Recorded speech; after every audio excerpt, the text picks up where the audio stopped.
امیر المومنین، غیظ المنافقین، امام المجاہدین سیدنا عمر ابن خطاب رضی اللہ تبارک و تعالی عنہ، امام حسین اور امام حسن کی چھوٹی بہن سیدہ ام کلثوم کے ساتھ آپ نکاح کا پیغام بھیجتے ہیں اور فرماتے ہیں کہ ان کے ساتھ نکاح کرنا ہے، چھوٹی عمر کی وجہ سے عذر کیا جاتا ہے۔ تو عمر ابن خطاب منبر پہ تشریف لاتے ہیں اور منبر پر آنے کے بعد فرماتے ہیں کہ میں کسی خواہش کی وجہ سے ام کلثوم کے ساتھ نکاح نہیں کر رہا ہوں، بلکہ ام کلثوم کے ساتھ نکاح کرنے کا مقصد یہ ہے کہ فاطمہ الزہرا کا داماد بن جاؤں، تاکہ رسول اللہ نے جو فرمایا کہ قیامت کے دن سب کے حسب و نسب منقطع ہو جائیں گے سوائے میرے حسب و نسب کے، تو فاطمہ کے رشتے سے میں بھی رسول اللہ سے اپنا رشتہ جوڑ لینا۔ سبحان اللہ سبحان اللہ۔ اس لیے ام کلثوم کو نکاح کا پیغام دیا گیا۔ اس کے بعد دوسری بات، ایک مرتبہ حضرت سیدنا عمر ابن خطاب کسی اہم میٹنگ میں مصروف ہے اور آپ کے صاحبزادے حضرت سیدنا عبداللہ ابن عمر انتظار کرتے ہیں، اور جب اجازت طلب کرتے ہیں اس محفل میں آنے کے لیے تو اجازت نہیں ملتی۔ وہیں پر امام حسین بھی موجود تھے۔ امام حسین نے سوچا کہ میں جس سے ملاقات کے لیے جا رہا ہوں مجھ سے بہت زیادہ عزیز، مجھ سے بہت زیادہ محبوب، تو باپ کو اولاد ہی ہوتی ہے۔ جب بیٹے کو اجازت نہ ہوئی، جب بیٹے کو اجازت نہ ہوئی محفل میں آنے کی، تو مجھے کیسے اجازت ہو سکتی ہے؟ امام حسین محفل میں آئے بغیر وہیں سے واپس تشریف لے گئے۔ جب واپس گئے کچھ دنوں کے بعد امیر المومنین فاروق اعظم کی ملاقات جب امام علی مقام سے ہوئی تو فرمایا شہزادے حسین بہت دن ہو گئے آپ ملاقات کے لیے آئے نہیں، آپ ملتے نہیں۔ امام حسین نے فرمایا امیر المومنین ملنے کے لیے آیا تھا، لیکن آپ کو میں نے دیکھا مصروف، آپ نے اپنے بیٹے کو اجازت نہ دی، بیٹا انتظار میں کھڑا تھا، تو میں نے سوچا جہاں بیٹا منتظر ہو اور بیٹے کو اجازت نہ ملے وہاں حسین کو کیسے اجازت ملے گی؟ اس لیے کہ اولاد جو ہے وہ باپ کو اوروں سے زیادہ محبوب ہوتی ہے۔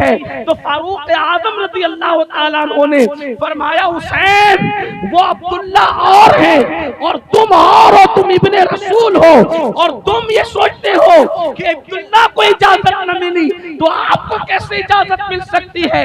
آپ نے اپنا امامہ شریف اتار کر کے اپنے بال پکڑ کر کے فرمایا واللہ ہمارے سروں میں جو بال ہے یعنی جو عزتیں ملی ہے وہ بھی تم اہل بیت کے صدقے میں۔ سبحان اللہ۔ نعرہ تکبیر، نعرہ رسالت، نعرہ غوثیت، مسلک اعلی حضرت علماء اہل سنت حضرت علامہ سید امین القادری صاحب قبلہ سرزمین ڈڈیا شریف۔ سبحان اللہ سبحان اللہ۔ حالانکہ صحابہ کرام میں صدیق اکبر کے بعد سب سے بلند مرتبہ فاروق اعظم کا ہے۔ اسی طرح آپ نے سنا ہوگا حضرت سیدنا ابو ہریرہ رضی اللہ تعالیٰ عنہ کی بات کہ حضرت ابو ہریرہ امام علی مقام سے ایک ملاقات میں اپنے امامے کے شملے سے حضرت امام حسین کے تلووں کی مٹی صاف کرتے ہیں اور آپ کے جوتیاں سیدھی کرتے ہیں۔ کون؟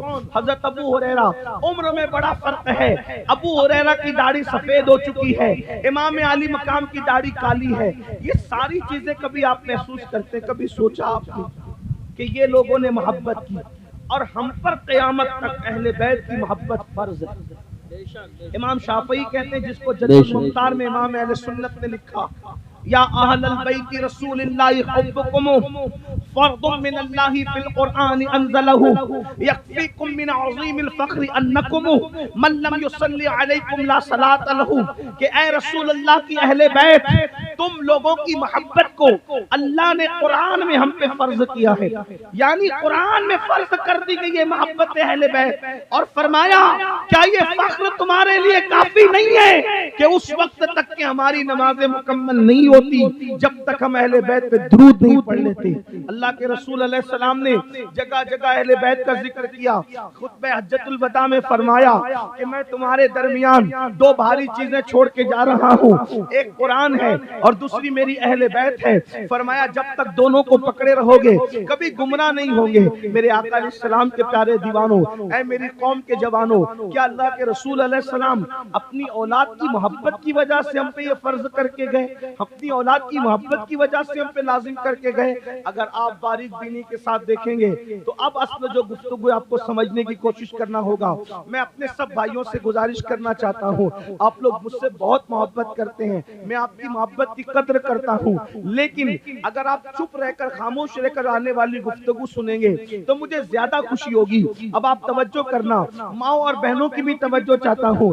دیکھو ہر باپ چاہتا ہے کہ اولاد سے میں محبت کرتا ہوں, میری اولاد سے دوسرے ہی محبت کرے, لیکن اللہ کے رسول علیہ السلام نے اپنی اولاد کی محبت کو صرف اولاد ہونے کی وجہ سے لازم نہیں قرار دیا, بلکہ میرے آقا نے اس کو عبادت کے درجے میں رکھا, اللہ کے رسول نے اس کو عبادت کے درجے میں رکھا, بلکہ یہاں تک فرمایا, ترمذی شریف کی حدیث سے یہاں تک بات ثابت ہوتی ہے کہ جن لوگوں کے دل میں اہل بیت کی محبت ہوگی, اللہ کے رسول جنت کے جس درجے میں ہوں گے, رسول اللہ کی اہل بیت سے محبت کرنے والے اسی درجے میں رہیں گے. واہ واہ واہ, سبحان اللہ سبحان جس اللہ. درجے میں رسول اللہ ہے اسی درجے میں اہل بیت سے محبت کرنے والے. یہ محبت اہل بیت کا اتنا صلہ کیوں؟ ابن مسعود کا قول ہے, عبداللہ ابن مسعود فرماتے ہیں اللہ اکبر, کہ اہل بیت کی ایک دن کی محبت ایک سال کی عبادت سے بہتر ہے. امام المتکلمین علامہ نقی علی خان اپنی کتاب میں شفا کے حوالے سے لکھتے ہیں کہ کوئی اہل بیت کو آتا دیکھ کر, حدیث پاک اللہ کے رسول نے فرمایا کہ کوئی میری اولاد کو آتا دیکھ کر کھڑا نہ ہو تو اللہ اس کو لا علاج بیماری میں مبتلا کر دے گا.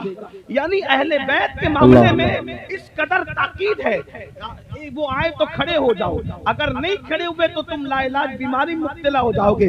قاضی شہاب الدین دولت آبادی جو مخدوم اشرف جہانگیر سمنانی کے خلیفہ اور شاگرد ہے, وہ حدیث پاک اپنی کتاب تفسیر میں لکھتے ہیں کہ تمہارے درمیان کوئی بھی آئے, تمہاری مرضی کھڑے رہو یا بیٹھے رہو, لیکن جب رسول اللہ کی اولاد آیا کرے تو تم اٹھ کر کے کھڑے ہو جایا کرو, کیونکہ اللہ کے رسول نے فرمایا ان کو پیچھے کر کے تم آگے نہ جانا, ان کو پیچھے کر کے تم آگے نہ جانا.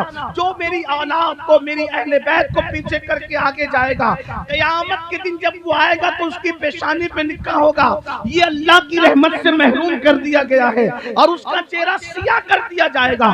ہر جگہ پہ اہل بیت اہل بیت اہل بیت اہل بیت. آپ سے پوچھنا چاہتا ہوں, حتیٰ کہ جب آیت درود نازل ہوئی, ان اللہ و ملائکتہ یصلون علی النبی یا ایھا الذین آمنوا صلوا علیہ وسلموا تسلیما, اللہم صل علی سیدنا محمد وعلی آل سیدنا محمد. جب یہ آیت درود نازل ہوئی تو صحابہ کرام نے کہا یا رسول اللہ ہم درود کیسے پڑھے؟ تو میرے آقا نے فرمایا مجھ پر مجرد درود نہ پڑھا کرو, مجھ پر اکیلا درود نہ پڑھا کرو. کافر یا رسول اللہ کیسے پڑھے؟ تو سرکار فرماتے ہیں یہ نہ کہو اللہم صلی علی محمد, یہ نہ کہو, بلکہ یوں کہو اللہم صلی علی محمد وعلی آل محمد. یعنی جب مجھ پہ درود پڑھنا تو اکیلے مت پڑھنا, صرف مجھ پہ مت پڑھنا, بلکہ میری آل بیت کے ساتھ ملا کے مجھ پہ درود پڑھنا, میری آل کے ساتھ مجھ پہ درود پڑھنا. اللہ اکبر. آپ اٹھا کر کے دیکھیں اہل بیت اہل بیت اہل بیت.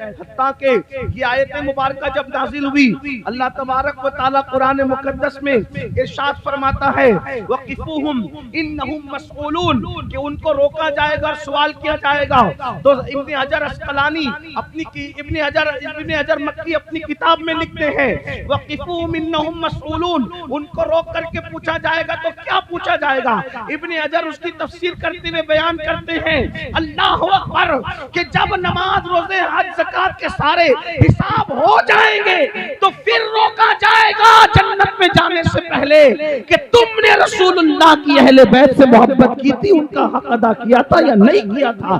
یہ سوال آخری میں تم سب سے کیا جائے گا. آخر محبت اہل بیت اتنا اہم کیوں؟ تو مجھے جو بات سمجھ میں آئی وہ یہ اپنے بزرگوں کے اقوال سے, ان کی تعلیمات سے, کہ جو جس سے محبت کرتا ہے وہ اسی کے نقش قدم پہ چلتا ہے۔ سبحان اللہ، ماشاءاللہ ماشاءاللہ۔ اہل بیت کو ہر جگہ جو رکھا صرف اولاد ہونے کی وجہ سے نہیں رکھا، کیونکہ رسول اللہ کے علم میں یہ بات ہے، حضور یہ جانتے ہیں کہ کوئی کتنا بھی بگڑے گا لیکن میری اہل بیت صراط مستقیم پر قائم رہے گی۔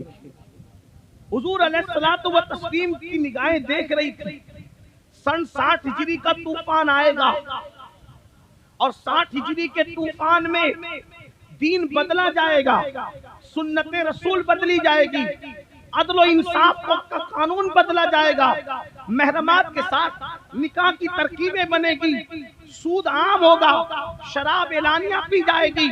اس وقت کچھ لوگ مصلحت کے تحت رخصت پر عمل کرتے ہوئے گھروں میں بیٹھے ہوں گے، حالانکہ ان کا گھروں میں بیٹھنا کوئی جرم نہیں ہوگا کیونکہ شریعت اس کی اجازت رخصت کی دیتی ہے، لیکن جب سب بیٹھیں گے اس وقت میرے دین کے لیے جو اٹھے گا وہ کوئی اور نہیں ہوگا، وہ میرے ہی خاندان سے، میری اہل بیت سے ہوگا۔ اس کے بعد آپ دیکھیں جب ہندوستان کفرستان بنا ہوگا اس وقت 90 لاکھ کو کلمہ پڑھانے والا کسی اور خاندان سے نہیں ہوگا، وہ خاندان اہل بیت سے ہوگا۔ جب دین مردہ ہو رہا ہوگا تو دین کو زندہ کرنے والا بغداد میں جو اٹھ کے کھڑا ہوگا وہ کسی اور کے خاندان کا نہیں ہوگا، وہ بھی اہل بیت کے خاندان کا، جسے دنیا عبد القادر جیلانی غوث اعظم کے نام سے یاد کرے گی۔ اسی طریقے سے اللہ اکبر 14 سال کی عمر میں اللہ کے دین کے لیے شہید ہونے والا کسی اور کے خاندان کا نہیں، مسعود سالار غازی اہل بیت کے خاندان کا ہوگا۔ اسی طریقے سے کفرستان کے اندر صابر کلیر کی شکل میں دین کا پرچم لہرانے والا اہل بیت کے خاندان سے ہوگا۔ دلی میں انقلاب پیدا کرنے والا محبوب الہی نظام الدین اولیاء خاندان اہل بیت سے ہوگا۔ اللہ اکبر، لاہور کی سرزمین پر خدا کے دین کا محافظ بن کے کھڑا ہونے والا داتا علی حجویری اہل بیت کے خاندان سے ہوگا۔ اسی طرح قیامت کے قریب کوئی خاندان دین کے لیے اٹھے نہ اٹھے، آخری میں جو محمد مہدی کی شکل میں اللہ اکبر دین کا حمایتی بن کر کے اٹھے گا اکیلا تنے تنہا، وہ بھی خاندان نبوت کا چشم و چراغ خاندان اہل بیت سے ہوگا۔ تو اہل بیت کی تعلیم اس لیے دی گئی کہ جو جس سے محبت کرتا ہے اسی کے طریقے پر، اسی کے نقش قدم پر چلتا ہے۔ اب مسلمانوں ہم سے کہا گیا میری اہل بیت سے محبت کرو۔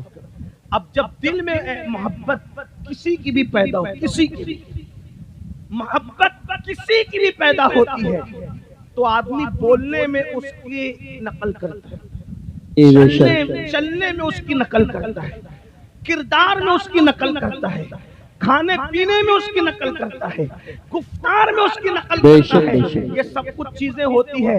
رسول اللہ محبت اہل بیت اس لیے ہمارے دلوں کے اندر پیدا کرنا چاہتے ہیں کہ لوگوں تمہیں پتا ہونا چاہیے کہ پہلے دن سے لے کر آخری دن تک ہر دن میری اہل بیت تمہارے دین کی حفاظت کرتی نظر آ رہی ہے۔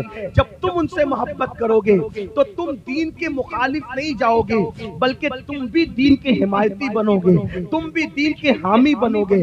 لیکن شومی قسمت کہ آج اہل بیت کی محبت یا رسول اللہ کی محبت یا اولیاء کی محبت، اس کا مفہوم ہی لوگوں نے بدل دیا۔ محبت اہل بیت کا مطلب کیا؟ شربت، کھچڑا، نیاز، گرما گرم آبزیوں کی نقل والا، رسومات والا محرم۔ اب تو سنیوں والا محرم بہت سارے علاقوں میں دیکھنے کے لیے آنکھیں ترس رہی ہیں، اور ظلم اور دہشت گردی کا ماحول لوگوں کا یہ ہے کہ علماء کو بولنے کی بھی اجازت نہیں، علماء کو بولنے کی بھی اجازت نہیں۔ جو علماء بولے، جو علماء گفتگو کریں، چھوڑ دو، ضرورت نہیں، چھوڑ دو۔ اب کوئی بات نہیں، اب میں تو بات سمیٹ رہا ہوں، اب بہت بات تو اختتام کی طرف جاری ہے، اب تھوڑی دیر سننے پر، کوئی لمبی نہیں کرنی۔ آپ توجہ فرمائیں، ایک بار درود شریف پڑھ لیں آپ۔ اللہم صلی علی اللہ سیدنا رب محمد درود پڑھنے کو کہتا ہوں تو درود شریف بارک کی آواز بھی نہیں آتی، پتہ نہیں کیا مسئلہ ہے۔ یا رسول ارے اللہ میرے بھائیوں، صلی اللہ علیہ ایک مرتبہ درود پڑھنا یہ جہاد اور حج میں شرکت کرنے سے افضل ہے۔ بے شک بے ہاں، شک ایک بار درود پڑھنا حج سے زیادہ ثواب، جہاد میں شرکت کرنے سے زیادہ ثواب ہے۔ پھر آپ سے کہا جاتا ہے درود شریف پڑھو، آپ چپ رہتے ہیں، بھائی درود شریف تو پڑھ لو اللہ کے بندو۔ صلی اللہ علیہ نبی اللہم صلی صل اللہ علی علیہ سیدنا وسلم و مولانا یا رسول محمد اللہ مادن الجود صلی والکرم اللہ وآلہ علیہ وصحبہ وبارک وسلم صلاۃ و سلام علیک یا رسول اللہ صلی اللہ علیہ وآلہ صلی وسلم۔ اللہ علیہ علماء کہتے ہیں، علماء پر ایسا روب، مقرروں پر ایسا روب، کوئی نہیں بول سکتا غلط رسموں کے خلاف، اور جو بولے گا اس پر آستینیں چڑھے گی، اس کو ماں بہن کی گالیاں دی جائے گی، اس کو خارجی ناسبی کہا جائے گا۔ میں تم سے پوچھنا چاہتا ہوں، کڑوں کو اہل بیت کی محبت کا نام دینے والوں، ناڑوں کو اہل بیت کی محبت کا نام دینے والوں، کالے پیلے کپڑوں کو اہل بیت کی محبت کا نام دینے والوں، کلر سے محبت کا کوئی تعلق نہیں ہے، بلکہ کردار سے محبت کا تعلق ہے، دلوں سے محبت کا تعلق ہے۔